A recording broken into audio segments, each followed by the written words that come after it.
And now stand by for adventure. 3, 2, 1.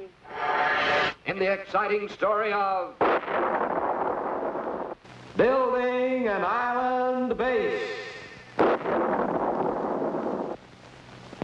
Once Colonel Bleep and his friends were back on 00 Island, little Squeak could wait no longer to build a home. In fact, Squeak had already drawn a sketch of the kind of house he dreamed of, with picket fence and a garden for flowers and vegetables. But how can you build a house without the tools of the carpenter's trade?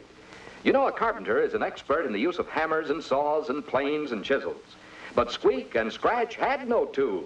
However, they did have Colonel Bleep, who brought with him from outer space atomic energy, the power of the future, stronger even than atomic energy. And so, Bleep threw the F-energizer switch. And suddenly there was a beautiful little house for Squeak with a huge cave underneath for Scratch.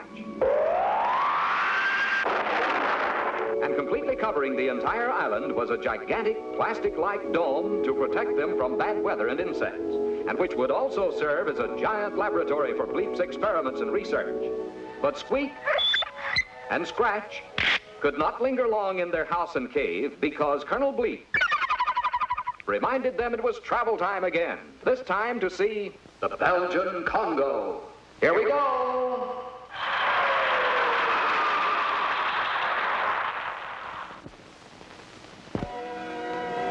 Looking down on the continent of Africa from high in the sky, Bleep, Squeak, and Scratch see that the Belgian Congo looks something like an ivy leaf.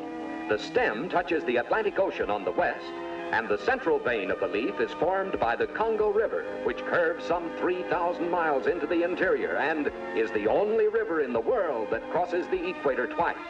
The capital city of Leopoldville is a modern, busy river port.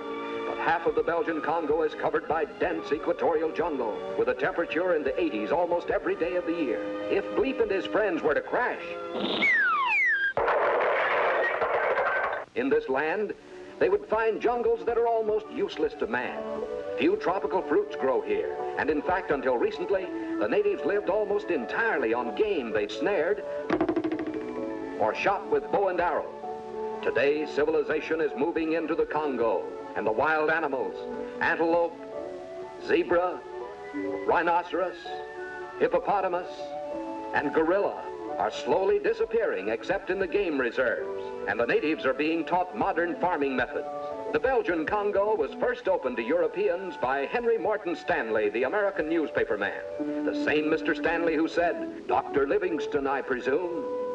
To most people, the Belgian Congo would not be considered a very pleasant place to live, but it is an interesting place for Bleep, Squeak, and Scratch to visit.